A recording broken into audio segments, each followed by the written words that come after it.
Good morning, class third. Welcome to your English literatures class. Students, we are going to start chapter number 9. Our vacation. हमारी छुट्टियाँ. Vacation means happy times and rest. Where did you go on your last vacation? Vacation का मतलब होता है किसी ऐसी जगह पर जाना अपनी छुट्टियों में जहाँ आप अच्छे से एंजॉय कर सकें. तो आप अपनी लास्ट वेकेशन के लिए कहाँ गए थे? Let's recite देखिए. We went on vacation, my family and I. We got on an airplane and flew through the sky. कि हम वैकेशन पर गए थे, मेरी फैमिली और मैं. हमने एक एरोप्लेन लिया और आकाश में उड़कर गए.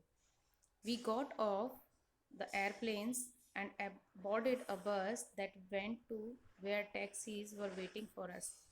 हम जो है एयरप्लेन से उतरे और एक बस में चढ़ गए. That went to where taxis were waiting for us. और बस हमें कहाँ ले गई? बस वहाँ गई जहाँ पर कि टैक्सीज हमारा वेट कर रही थी. We hopped in a taxi and drove to the shore. हम जो है टैक्सी में बैठ गए और होप्ड मतलब एक तरीके से कहना उछल के बैठ गए. टैक्सी में बैठ गए और कहाँ पर सैर किया हमने? शोर, नदी के किनारे. Then rode in a boat for an hour or more. और फिर हमने एक नदी में किस में बैठ के सवारी की? नाव में. और 1 घंटे से ज़्यादा की. That boat dropped us off and we climbed on a train. और जब हमें बोट ने उतारा तो हम एक ट्रेन में चढ़ गए. Then went on the airport. We got on a plane. और हम एयरपोर्ट पर गए और एक प्लेन में चढ़ गए. The plane took us home. जो प्लेन था वो हमें घर ले आया. What a boring vacation. कितना बोरिंग वेकेशन था. We did not see anything.